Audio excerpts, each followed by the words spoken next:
नमस्कार, मैं हूं आपके साथ इश्तियाक अहमद और आप देख रहे हैं आर्य न्यूज। बिहार के मुख्यमंत्री नीतीश कुमार ने शनिवार गांधी मैदान के कारगिल चौक पर आयोजित कार्यक्रम में 422 करोड़ रुपए की लागत से बनने वाले बहुप्रतीक्षित गांधी मैदान से साइंस कॉलेज भैया पीएमसीएच डबल डेकर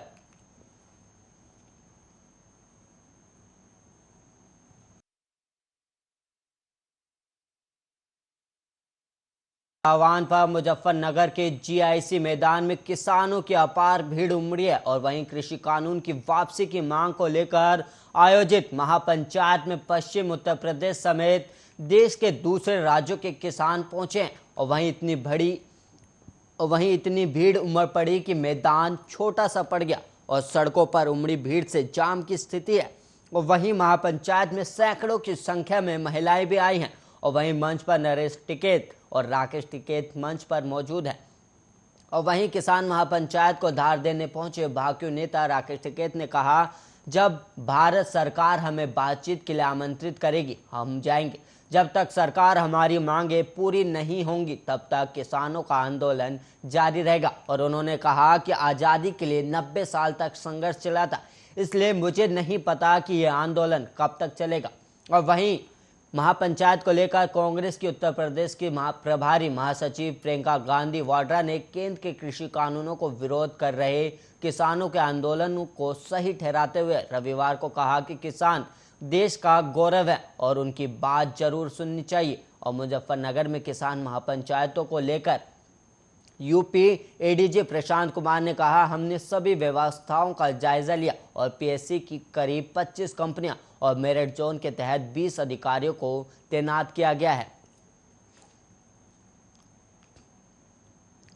और वहीं बिहार देश के उन चंद राज्यों में शामिल है जहां हर साल बाढ़ आती है और बड़ी संख्या में लोग प्रभावित होते हैं। और इस बीच बाढ़ के हालात और इससे बनने वाली परिस्थितियों के बारे में मुजफ्फरनगर में अधिकारियों के साथ समीक्षा बैठक के बाद उप मुख्यमंत्री रेणु देवी ने राज्य में आने वाली बाढ़ को आर्टिफिशियल करार दे दिया है। और उन्होंने कहा कि बिहार को नेपाल सबसे ज्यादा प्रभावित करता है। जल संसाधन मंत्री ने कहा है कि हम लोग बात कर रहे हैं और भी कई तरह बात करते रहेंगे। और उन्होंने ये भी कहा कि जो पहले था उससे तो कम हो रहा है, हम बांध की रखरखाव पर ज्यादा काम करें। उप मुख्यमंत्री रेणु देवी ने कहा कि कहीं रोड टूट रहा है, कहीं पुलिया खतरनाक स्थिति में, तो उसके लिए हर विभाग को अलर्ट किया गया और उसे तुरंत बना देने के लिए एक दूसरे समन्वय से जो हो रहा है वो अच्छा काम हो रहा है। और वहीं समीक्षा बैठक के बाद मीडिया से बातचीत के दौरान उप मुख्यमंत्री रेणु देवी ने बताया कि बिहार में तो आर्टिफिशियल बाढ़ ज़्यादा है, सबसे ज़्यादा नेपाल प्रभावित करता और उसके लिए भी सरकार के स्तर से बातचीत की जा रही। कहीं सड़क धंस रही है तो कहीं पुलिया को ठीक किया जा रहा और सभी विभाग अलर्ट मोड पर है। और वहीं बाढ़ में सभी विभागों की कोऑर्डिनेशन से अच्छा कार्य किया जा रहा है। आज देश में पेट्रोल और डीजल के दाम में मामूली गिरावट दर्ज की गई है। और वहीं आपको बता दें कि इस साल पेट्रोल और डीजल की कीमतों में भारी बढ़ोतरी देखने को मिली और लेकिन आज सरकारी तेल कंपनियों ने पेट्रोल और डीजल के दामों में 15 पैसे प्रति लीटर की कमी की है। और इंडियन ऑयल के मुताबिक पेट्रोल के दामों में 15 पैसे की कमी के साथ ये इसकी दिल्ली में कीमतें 101.9 रुपये प्रति लीटर हो गई। और वहीं डीजल की कीमतों में भी 15 पैसे की कमी देखी गई है और ये राजधानी दिल्ली में 88.62 प्रति लीटर बिक रहा है।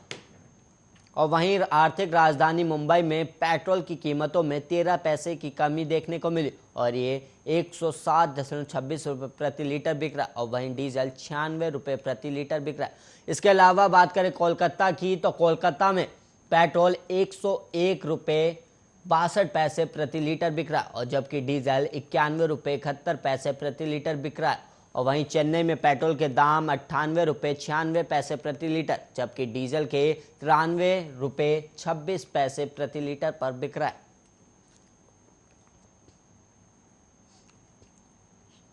आरएसएस और तालिबान की तुलना करने को लेकर गीतकार और फिल्म लेखक जावेद अख्तर पर बीजेपी ने हमला बोला है। बीजेपी नेता राम कदम ने बयान के लिए अख्तर से माफी की मांग की और कहा है कि जब तक वो माफ़ी नहीं मांगते हैं तब तक देश में उनकी फिल्मों को चलने नहीं देंगे। और हाल ही में एक न्यूज़ पोर्टल को दिए इंटरव्यू में जावेद अख्तर ने कहा था कि तालिबान बर्बर है, उसकी हरकतें निंदनीय है, लेकिन आरएसएस और वीआईपी और बजरंग दल का समर्थन करने वाले सभी एक जैसे हैं। जावेद अख्तर का यह बयान बीजेपी नेता को पसंद नहीं आया, जिस पर उन्होंने कहा कि अगर आरएसएस तालिबान की तरह होता तो जावेद अख्तर को इस तरह के बयान देने की अनुमति नहीं होती। महाराष्ट्र बीजेपी के विधायक और प्रवक्ता राम कदम ने जावेद अख्तर पर निशाना साधते हुए कहा कि आरएसएस से जुड़े राजनेता सरकार में मामलों के शीर्ष पर हैं और ये नेता राजधर्म का पालन करते हुए देश चला रहे। अगर वो तालिबान की तरह होते तो क्या अख्तर को ऐसा बयान देने की अनुमति दी जाती? ये एक साबित करता है कि उनके बयान गलत है, लेकिन इस तरह की टिप्पणी करके उन्होंने देश में गरीब लोगों के लिए काम करने वाले आरएसएस कार्यकर्ताओं की भावनाओं को ठेस पहुंचाई। अगर वो उनसे माफ़ी नहीं मांगते हैं तो हम उनकी फिल्मों को इस देश में नहीं चलने देंगे।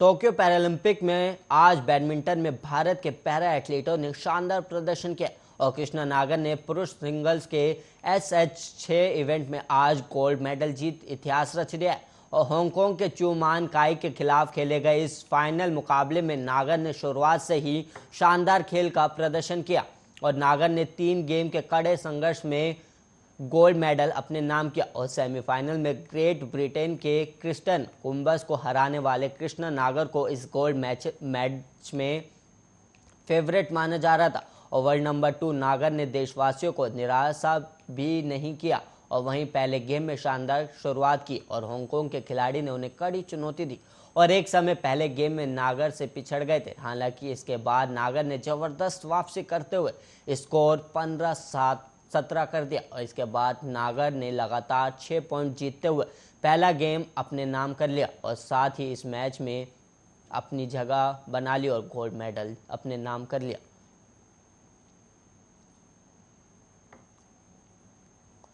टोक्यो में चल रहे पैरालंपिक गेम्स के अंतिम दिन रविवार को नोएडा के डीएम सुहास एल यथिराज ने भारत के लिए सिल्वर मेडल जीत शानदार शुरुआत दिलाई।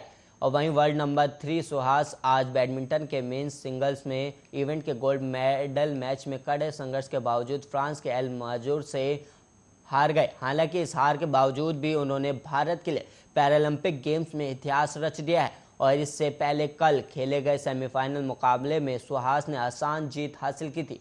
सुहास ने सेमीफाइनल में इंडोनेशिया के फ्रेडी सेतियावान को 31 मिनट तक चले मुकाबले में सीधे सेटों में 2-1 से हराया और सुहास ने पहला सेट 21-9 से अपने नाम किया और दूसरे सेट में सेतियावान ने कड़ी टक्कर देने की कोशिश की, लेकिन सुहास दूसरा सेट भी जीतने में कामयाब रहे। और वहीं दिल्ली दंगे की जांच को लेकर एक बार फिर आम आदमी पार्टी ने दिल्ली पुलिस पर निशाना साधा है। आम आदमी पार्टी ने कोर्ट की टिप्पणी का हवाला देते हुए दंगों के मामलों में दिल्ली पुलिस की जांच पर कोर्ट द्वारा बार बार सवाल उठाए जाने पर दिल्ली पुलिस के मंसूबे पर सवाल खड़ा किया है। और आप विधायक आतिशी ने आरोप लगाते हुए कहा कि बीजेपी की दिल्ली पुलिस दिल्ली दंगा मामलों की सही से जांच नहीं कर रही है और पुलिस की जांच पर बार बार कोर्ट द्वारा सवाल खड़े किए जा रहे हैं। और एक प्रेस कॉन्फ्रेंस में आतिशी ने कहा कि फरवरी 2020 में दिल्ली ने बहुत ही दर्दनाक दंगों का सामना किया और हम सब ने देखा कि नॉर्थ ईस्ट दिल्ली में किस प्रकार से दंगे हुए और किस तरह से उसमें आगजनी और हिंसा हुई। लेकिन आज इन दंगों के 1.5 साल होने के बाद भी दिल्ली पुलिस ने कोई कार्रवाई नहीं किया, ना तो ठीक से जांच की है और पुलिस की जांच पर खुद अलग अलग कोर्ट ने बार बार सवाल उठाए। और उन्होंने कहा कि आज हम ये जानना चाह रहे हैं कि दिल्ली पुलिस इन दंगों को लेकर क्यों ठीक से जांच नहीं कर रही और क्यों कार्रवाई नहीं कर रही। दिल्ली पुलिस इन दंगों में क्या किसी को बचा रही?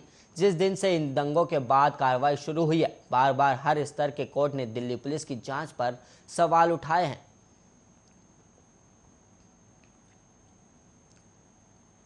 उत्तर प्रदेश के फिरोजाबाद जिले में वायरल बुखार और डेंगू के प्रकोप से शनिवार को 11 वर्षीय एक और बच्ची की मौत होने के बाद मृतक संख्या 51 पहुंच गई। और जिले में डेंगू के प्रकोप के मद्देनजर जिला प्रशासन और स्वास्थ्य विभाग हालत को काबू में करने में जुटे हुए हैं और इसके अलावा केंद्र और राज्य सरकार के दल भी क्षेत्रों में लगातार दौरा कर स्थिति को नियंत्रित करने का प्रयास कर रहे हैं। जिले में शुक्रवार तक वायरल बुखार और डेंगू से 50 लोगों की मौत हो चुकी थी, जिनमें ज़्यादातर बच्चे।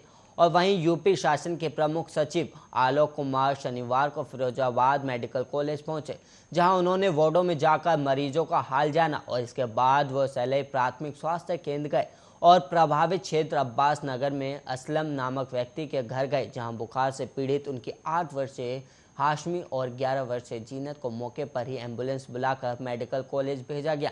यहाँ मेडिकल कॉलेज के कार्यवाहक मुख्य चिकित्सा अधीक्षक डॉक्टर आलोक कुमार शर्मा ने देर शाम बातचीत में बताया कि आज मेडिकल कॉलेज में विभिन्न वार्डों में 189 नए मरीज भर्ती हुए, जबकि 54 मरीजों को हालत में सुधार होने के कारण छुट्टी दे दी गई। साउथ डिस्ट्रिक्ट के साइबर सेल ने एक ऐसे जालसाज को गिरफ्तार किया है जो विदेशी बैंकों को चूना लगा रहा था और पुलिस का दावा है कि आरोपी क्रेडिट कार्ड के लिए आवेदन करता था और फिर फर्जी दस्तावेजों के आधार पर उसे बनवाने में सफल भी रहता था।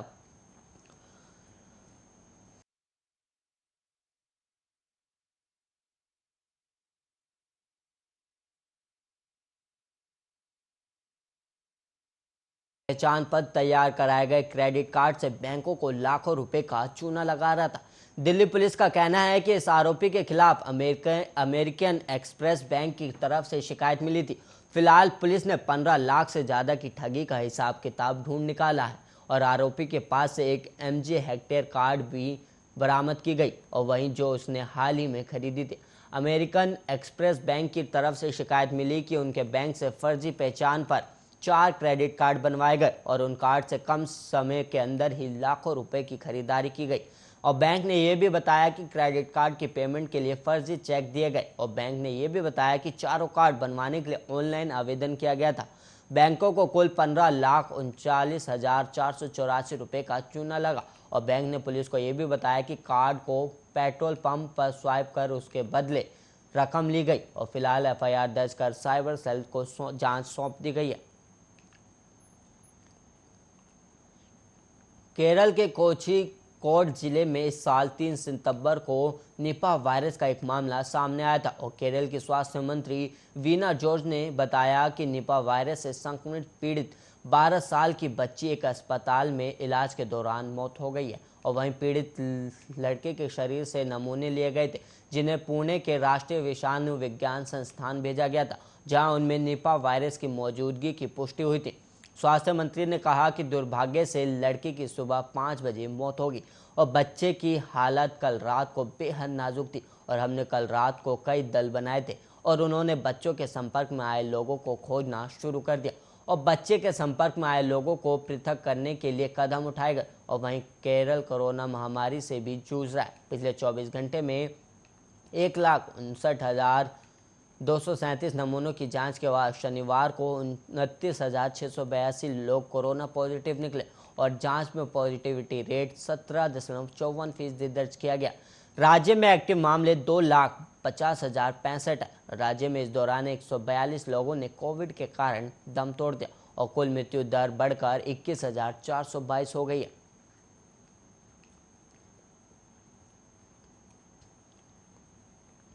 अफगानिस्तान में तालिबानी सरकार के ऐलान से पहले पाकिस्तान की खुफिया एजेंसी ISI के चीफ लेफ्टिनेंट जनरल फैज़ हामिद के काबुल पहुंचने को लेकर कई तरह के सवाल उठे और इस बीच अफगानिस्तान की पूर्व सांसद मरियम सोलाइमनखिल ने कहा है कि ISI चीफ काबुल इसलिए पहुंचे हैं ताकि आतंकी संगठन हक्कानी नेटवर्क के नेता को तालिबानी सरकार का प्रमुख बनवा सकें और मुल्ला अब्दुल गनी बरादर को प्रमुख बनने से रोक सके। और मरियम ने यह भी कहा है कि तालिबानी गुटों और मुल्ला बरादर के बीच कई मुद्दों पर असहमति है और बरादर ने अपने लोगों को पंजशीर में चल रही जंग से दूर कर लिया है। और वहीं आपको बता दें कि मरियम के बयान से पहले तक ये अटकलें थी कि मुल्ला बरादर ही तालिबानी सरकार का प्रमुख होगा।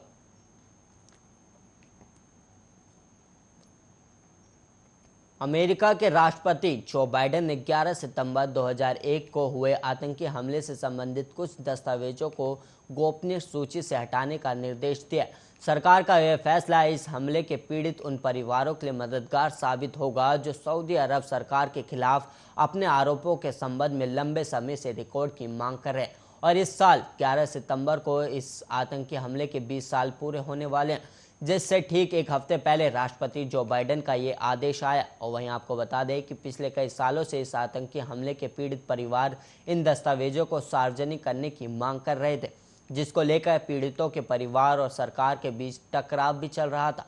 और बाइडेन ने दस्तावेजों को गोपनीय सूची से हटाने का निर्देश दिया और उन्होंने वादा किया कि उनका प्रशासन इस समुदाय के सदस्यों के साथ सम्मानपूर्वक जुड़ना जारी रखेगा।